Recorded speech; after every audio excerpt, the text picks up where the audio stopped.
Queridos irmãos, cumprimentamos a todos com a santa e gloriosa paz de nosso Senhor e Salvador Jesus Cristo. Queremos dizer a todos os nossos internautas que estamos chegando ao término da nossa lição desse último trimestre deste ano e, como sempre, estamos aqui para desta feita comentar a nossa última lição do ano, encerrando o comentário dos 12 profetas menores. Advertência e consolações para a santificação da Igreja de Cristo foi o tema deste trimestre. Então, hoje estamos com a lição que tem como título Malaquias, a sacralidade da família. O nosso textuário está baseado em Gênesis capítulo 2 e o versículo de número 22, quando Deus criou o homem, criou a mulher e que trouxe essa ao homem para que fosse uma adjuntora idônea para estar ao seu lado. Ele disse: portanto, deixará o varão seu pai e a sua mãe, apegar-se-á a sua mulher, e serão ambos uma carne. O capítulo nós já citamos, agora vamos à verdade prática da nossa lição. É da vontade expressa de Deus que levemos a sério o nosso relacionamento com Ele, com a família e com a sociedade. Então, queridos, nós estamos aqui com uma lição que se divide em 3 pontos, não é? O primeiro ponto, o livro de Malaquias. O segundo ponto, o jugo desigual. E o terceiro ponto, Deus odeia o divórcio. Como sempre, me acompanha o presbítero, nosso irmão Nelson Ramos, o presbítero, nosso irmão Gene Kelly, o presbítero Valdelso Moura, o professor e vice-coordenador da escola dominical no campo aqui em Joaquim Nabuco, como sempre nós falamos, né? E o professor Dário Pereira, e jornalista do nosso site. Nós estamos aqui na cidade de Joaquim Nabuco, estado de Pernambuco, Mata Sul desse estado, que tem como pastor presidente o pastor Ailton José Alves, pastor da igreja, pastor presidente da nossa convenção. E neste momento nós vamos ao primeiro ponto da nossa lição e ao primeiro subponto, contexto histórico. Presbítero Nelson Ramos. Saúde a todos com a paz do Senhor. Para mim se constitui uma alegria estar mais uma vez aqui juntamente com todos para participar, para compartilhar com esse honroso trabalho. E concernente à pergunta a mim formulada, que nos mostra o contexto histórico do livro de Malaquias, o livro não menciona diretamente o reinado em que Malaquias exerceu o seu ministério. Bem sabemos que da mesma forma que é o de Obadias de Abacuque, assim é o de Malaquias, quando nos mostra a situação em que se encontrava a nação judaica, onde o sentido político, religioso e social do livro em apreço. O sentido político, os poderosos, os governantes, sempre faziam uma política que viesse se dar bem para o seu lado.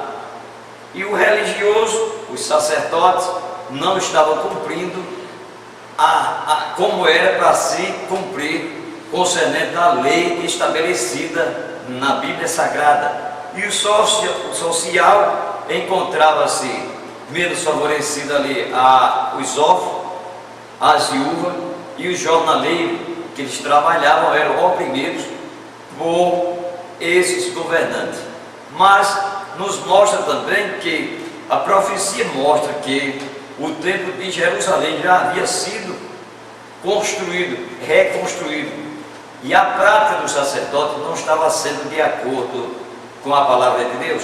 Portanto, por pouco tempo que Neemias saiu, que a lição nos mostra em que se entende que era Neemias que voltou para trazer de volta todos aos seus lugares. Portanto, nos mostra no capítulo 3, versículo de número 25, quando Neemias diz: contentei com eles, espanquei alguns deles e arranquei os cabelos de alguns. No capítulo número 3, versículo 11, ele também foi de encontro com os magistrados, perguntando a ele por que razão eles deixaram afrouxar a lei, tanto a lei era lá no mundo, a lei constituída por eles, e também a lei dentro do próprio templo do Senhor, que estava sendo frouxa, concedendo o que era para ser feito. Mas Deus sempre tem o seu remanescente, que veio colocado no lugar certo, chamava-se Neemias. Aí está o contexto histórico do livro de Malaquias. Então, agora nós vamos ao segundo subponto, vida pessoal de Malaquias, com o presbítero, nosso irmão Gene Kelly, que vai nos fazer este comentário. Também saudamos a todos com a paz do Senhor. E, embora não tenhamos mais informações no restante do Antigo Testamento a respeito do profeta, sua personalidade fica bem patente neste livro. Era um judeu devoto de Judá pós-exílica, contemporâneo de Neemias, e era provavelmente um profeta sacerdotal. Suas firmes convicções a favor da fidelidade ao concerto e contra a adoração hipócrita e mecânica, a idolatria, o divórcio, o roubo dos dízimos e ofertas, revelam um homem rigorosamente de integridade e de intensa devoção a Deus. E como o comentário da nossa lição fala, a expressão pelo ministério de Malaquias é tudo o que sabemos sobre sua vida pessoal. A forma hebraica do seu nome é Malak, que significa meu mensageiro, e a Septuaginta traduz por Ângelos sou, ou seu mensageiro, ou seu anjo. E diz aqui o comentário que o termo é ambíguo, pois pode referir-se a um nome próprio ou a um título. No entanto, entendemos que Malaquias é o nome do próprio profeta. Então, uma vez que nenhum livro dos 12 profetas menores é anônimo, diz o comentador, porque com Malaquias seria diferente. Então, é tudo o que nos dá referência a respeito da vida pessoal do profeta Malaquias. Nós ouvimos o comentário feito pelo presbítero, nosso irmão Gene Kelly, a vida pessoal deste profeta, um homem devoto a Deus, que se deixou usar pelo Espírito Santo para nos transmitir mensagens edificantes como essa que nós temos hoje nas mãos. Agora nós vamos para o terceiro subponto, que é a estrutura, né, e mensagem do profeta Malaquias com o presbítero, nosso irmão Valdelso Moura. Paz do Senhor para todos. Estrutura e mensagem. A profecia começa com a palavra hebraica Massá, que diz no versículo 1 do capítulo 1: peso da palavra do Senhor contra Israel, pelo ministério de Malaquias. Peso, sentença pesada, oráculo, pronunciamento, profecia. O livro, ele divide-se em duas partes. A primeira parte fala sobre a mensagem do Senhor, que vai do capítulo 1 até o capítulo de número 3, com 6 oráculos. O amor, primeiro, o amor de Deus por Israel.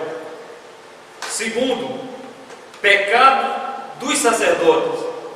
Terceiro, pecados da comunidade. Quarto, a justiça divina. Quinto, ofensas rituais. E sexto, os servos de Deus. E na segunda parte, que está no capítulo número 4, que vai do versículo 1 ao versículo 6, fala sobre o dia do Senhor para o arrogante e malfeitor, um dia de triunfo para os justos, e também fala da restauração dos relacionamentos entre pais e filhos e entre o povo de Deus. O discurso é um sermão contínuo, com perguntas retóricas que formam uma só unidade literária. São 3 os capítulos da Bíblia hebraica, pois 6 versículos do capítulo 4 foram deslocados para o final do capítulo 3. Mas o assunto do livro é a denúncia contra a formalidade religiosa, prática generalizada com os fariseus e escribas na época do ministério terreno de Jesus.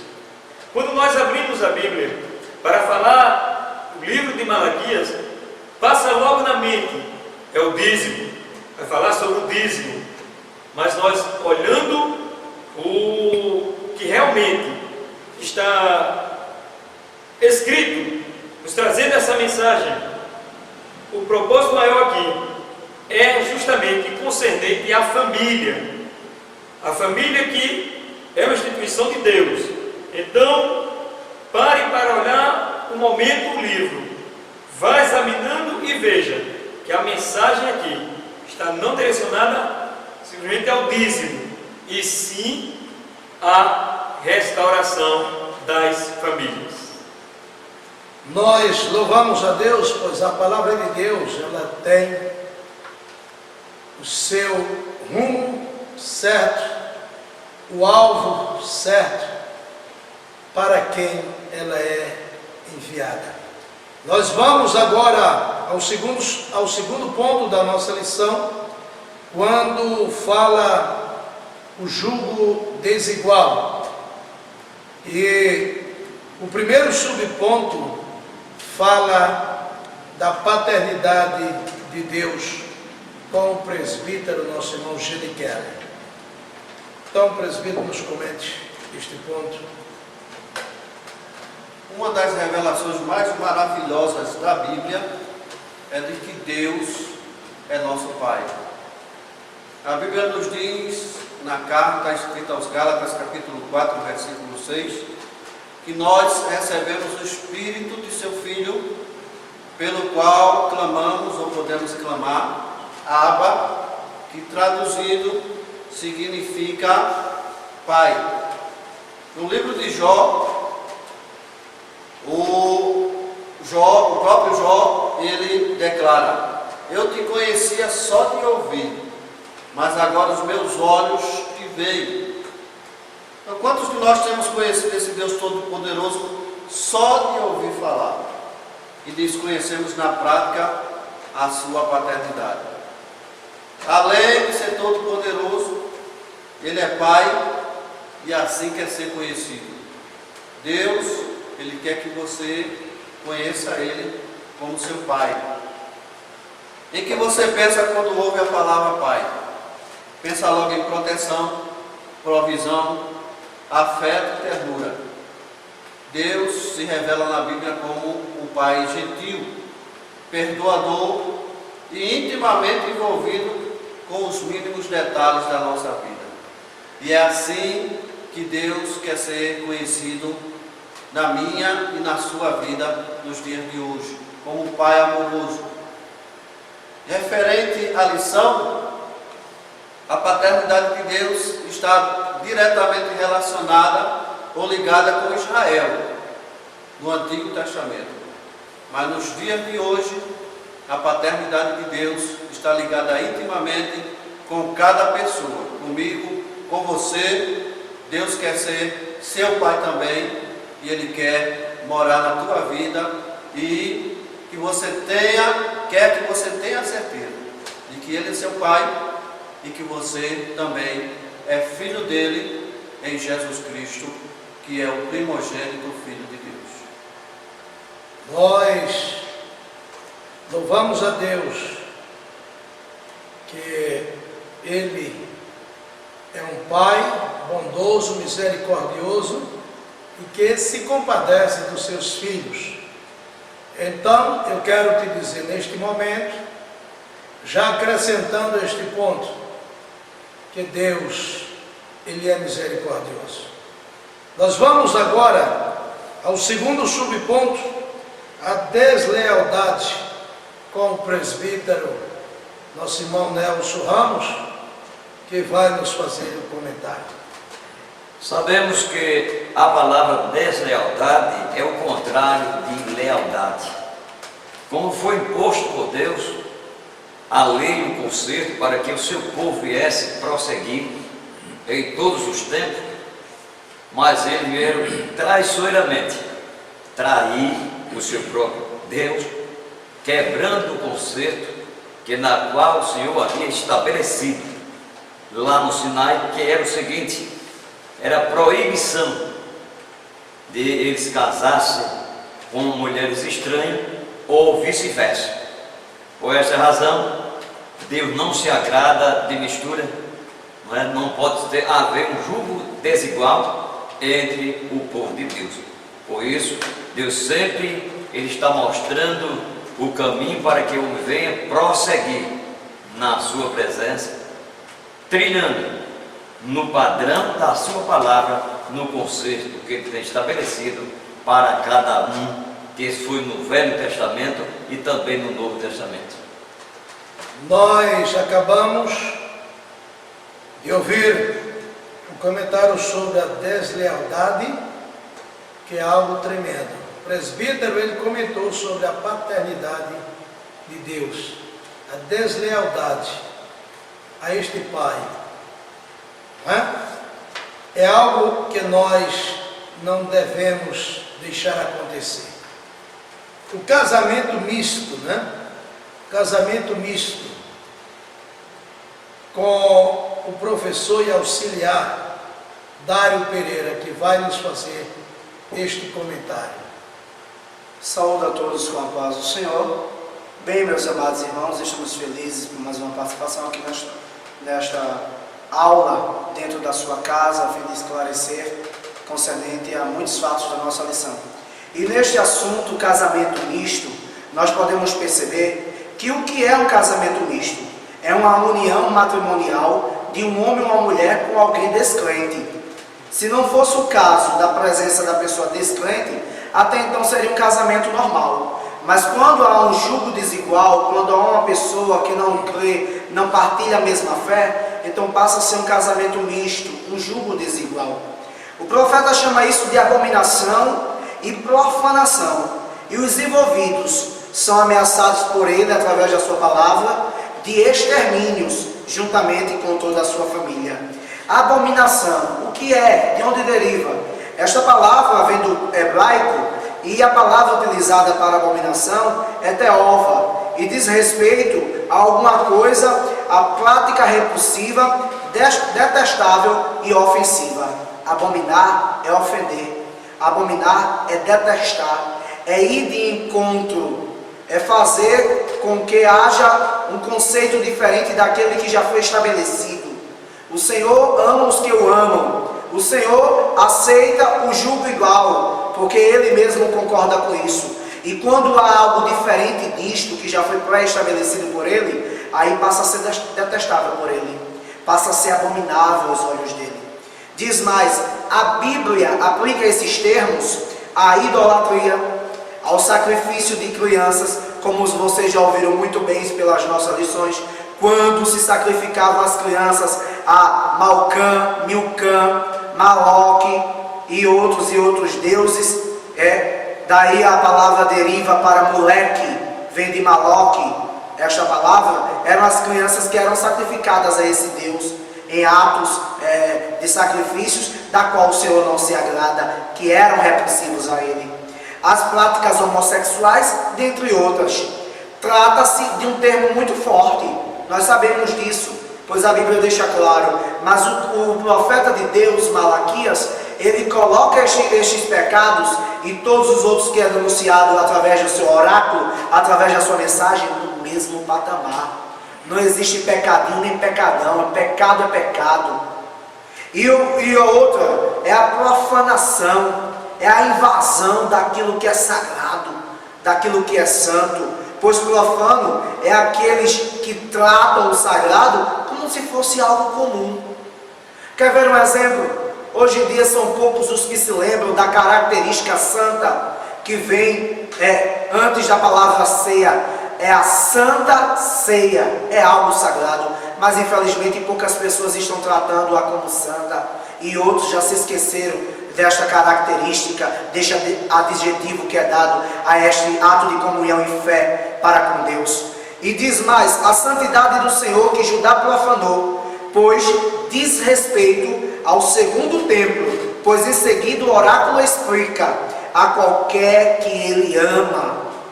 Diz mais, a violação do altar já fora profanada antes, e Malaquias agora, mais uma vez, só estava entregando a mensagem àquele povo, que mensagem esta, daquele povo já tinha ouvido.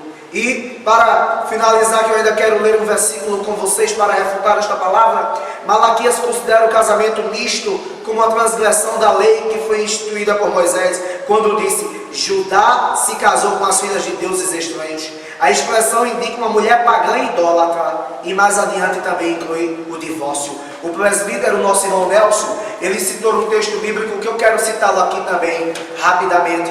De Neemias, capítulo de número 13, versículo de número 23, diz, vi também naqueles dias que judeus haviam casado com mulheres adosditas, amonitas e moabitas. Seus filhos falavam meus adosditas e não sabiam falar judaico, mas a língua de seu respectivo povo. Contendi com eles e os amaldiçoei, os espanqueis, alguns deles, arranquei-lhes os cabelos e jurei por Deus dizendo, não dareis mais vossas filhas a vossos filhos, e não tomareis mais as vossas filhas, nem vossos filhos para vós mesmos. Então o Senhor, ele não aceita nem o casamento misto e nem o jugo desigual, pois é abominável e profano diante dos olhos de Deus. Acabamos de ouvir este ponto, terceiro subponto da nossa lição, o casamento misto. Nós sabemos que é algo que Deus abomina, porque a pureza deve existir tanto na vida do crente como na matrimonial. Não é? Então, nós vimos aí como expressou o professor Dário, e é algo de suma importância, pois simplesmente aqui uma comparação. Uma jovem crente se casa com um rapaz não crente. Esta moça vem para a igreja, este rapaz vai para outro lugar, que às vezes não é um lugar recomendável para uma pessoa de respeito. Como fica a situação desta jovem? E tudo isso nós vemos que é abominável diante de Deus. Então, quando a palavra de Deus diz, portanto, deixará o varão seu pai e a sua mãe, apegar-se-á a sua mulher, e serão ambos uma carne, quer dizer, compartilhar os mesmos objetivos, mesmos pensamentos, mesmos desejos, quer dizer, uma comunhão em todos os aspectos. Então, nós vamos agora ao terceiro ponto da nossa lição. Deus odeia o divórcio. O relacionamento conjugal.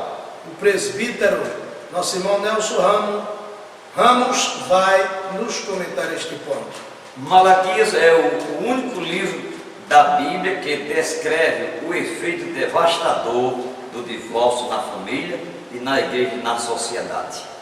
Naquela época, as mulheres, elas eram as santas mulheres de Deus, mas eram abominadas, deixadas pelos seus maridos. Elas só o que faziam era chorar suas lágrimas diante de Deus, porque havia sido separadas, deixadas, sem motivo nenhum. Isso nos mostra, nós compreendemos, que é um jugo desigual. Mas a Bíblia nos mostra, o marido deve amar sua esposa como Cristo ama a igreja. Como prova disso se observa, se vê a diferença entre um casal crente que teme a Deus. No capítulo 3 de 1 Pedro, versículo número 6, e como Sara obedecia a Abraão, chamando de Senhor, aí está uma razão porque era que Sara o tratava de Senhor, porque ele era um servo de Deus, temente a Deus, e tudo isso faz a diferença que serve hoje para a humanidade, hoje e também no passado. Encerrando a minha participação nessa última lição que nós estamos estudando, quero agradecer a Deus primeiramente, também agradecer ao meu pastor e os demais companheiros que estamos sempre aqui fazendo esse honroso trabalho para a glória de Deus, e desejando a você um ano novo repleto de paz e felicidade, e que o ano que vem nós possamos estar aqui todos juntos fazendo esse mesmo trabalho para a glória de Deus, e que Deus nos abençoe. Como é maravilhoso nós sabermos que é abençoado por Deus aquele casal que procede assim como falou o nosso irmão Nelson, né? Presbítero Nelson. Foi relevante esta participação do presbítero neste ponto, e é algo maravilhoso. Nós vamos ao segundo subponto do terceiro ponto da nossa lição, que tem o compromisso do casamento com o presbítero, nosso irmão Valdelson Moura. Bom, meus irmãos, o compromisso do casamento. O compromisso, como já falamos antes, uma instituição divina. Foi Deus, quando fez o homem, fez a mulher, e ali surgiu o primeiro casamento. Então, todos os casamentos têm que ter esse compromisso. Os votos solenes de fidelidade mútua entre os noivos numa cerimônia de casamento não são um acordo transitório, ou seja, aquilo que rapidinho passa, que acaba, um negócio rápido, momentâneo, com data de validade. Nós sabemos que quando é feito uma medicação, tem a sua data de que ela é feita, e também tem um prazo de validade que ela não vai servir mais. Mas muitos estão pensando que o casamento é isso. Mas não, senhor, não, senhora. Casamento é instituição divina. Por isso aqui, o escritor Meyer Pellman, ele diz aqui que o casamento não são um acordo transitório com data de validade, mas um contrato jurídico de união espiritual. O próprio Deus coloca-se como testemunha desse contrato. Por isso, a ruptura de um casamento é deslealdade e traição. A reação divina contra tal perfídia é contundente. Veja só, meu irmão, meu amigo, hoje em dia o povo está pensando que o casamento é isso. Não, vamos casar, daqui uns dias vamos separar, vamos deixar esse negócio para lá, tu segue tua vida, que eu vou seguir a minha vida. E você vai ver que isso é deslealdade e traição. Não simplesmente com a pessoa que você está se separando, e sim com Deus que uniu. Está sendo desleal para com Deus, está traindo também a Deus. Então, o casamento tem que ter compromisso. Tem gente que às vezes casa e fica até achando que quer viver uma vida como vivia antes, uma vida de solteiro. Eu costumo sempre aconselhar os jovens da igreja e dizer o seguinte, que a vida do homem solteiro é uma coisa, a vida do homem casado muda totalmente, porque casamento não é um brinquedo, não, senhor, não, senhora. Casamento é algo sagrado, é coisas divinas, é algo de Deus. E assim, Deus continue abençoando a todos. Como disse o nosso irmão e presbítero, nosso irmão Nelson. Nós também queremos desejar, que fazemos a coordenação da Escola Bíblica aqui em Joaquim Nabuco, queremos desejar a você feliz ano novo e que em 2013, se assim o nosso bom Deus permitir, nós estamos aqui novamente para a glória de Deus. Aí está o compromisso do casamento. O presbítero ele foi enfático e categórico nas suas expressões. Casamento não é um brinquedo, casamento é algo sério. Deus criou para dar continuidade à espécie humana. E nós estamos aqui cumprindo os desígnios de Deus nesta terra. E quando nós violamos esses direitos, estamos pecando contra Deus. Então nós agora vamos ao terceiro subponto da nossa lição, com o auxiliar e professor, nosso irmão Maurício Santos, a vontade de Deus. Então, nosso irmão Maurício Santos nos vai fazer este comentário. A paz do Senhor para todos. A vontade de Deus. Deus sustenta a aliança matrimonial quando duas pessoas se casam. Deus se coloca como uma testemunha do casamento, selando-a com palavras mais fortes possível a aliança ou o conserto. Falar sobre a fidelidade e compromisso contínuo, Ele, o Deus Todo-Poderoso, Ele fica como uma sentinela divina sobre o casamento para a bênção ou para o julgamento. Deus odeia o divórcio motivado por propósito e egoístas. A vontade de Deus é que os cônjuges se amem mutuamente, conforme Efésios capítulo 5 e o versículo 25, que diz: vós maridos, amai vossas mulheres, como também Cristo amou a igreja e a si mesmo se entregou por ela. Temos de fugir da infidelidade. O começo pode ser um olhar, um começo pode ser uma conversa, levando em seguida à consumação do pecado. Para evitar a infidelidade conjugal, os cônjuges podem adotar medidas simples, mas eficazes, sempre com a graça de Deus. Primeiro, buscar a Deus em oração. Segundo, ler a Bíblia diariamente. Terceiro, do respeito e amor recíproco. E você poderá dizer, nesse 2013 que está se aproximando, eu e minha casa serviremos ao Senhor. Que Deus em Cristo nos abençoe e que possa você e sua casa servir ao Deus Todo-Poderoso com fidelidade. Amém. Nós louvamos a Deus, pois o salmista no Salmo de número 127, e o versículo 1 ele diz: se o Senhor não edificar a casa, em vão trabalha os que a edificam. Se o Senhor não guardar a cidade, em vão trabalha a sentinela.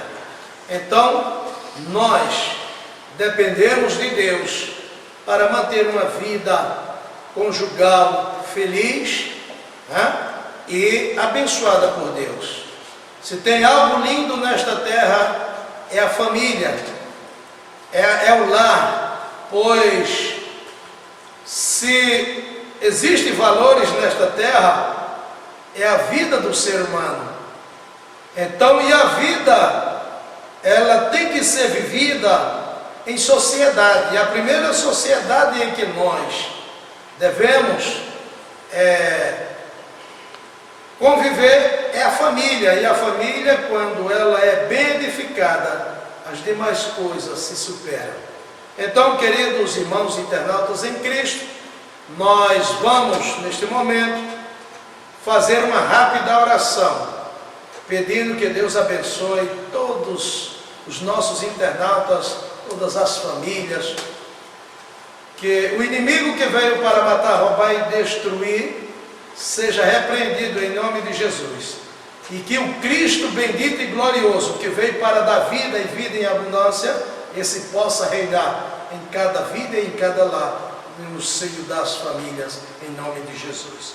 Supremo Deus, Criador eterno, em nome de Jesus, nós te louvamos, te glorificamos e te agradecemos por este momento. Abençoa as famílias, Senhor, que elas possam buscar em Ti, ó Deus, a edificação, resolver os seus problemas, as dificuldades, ó Senhor, ó Deus, em Ti, porque Tu és o Deus Todo-Poderoso.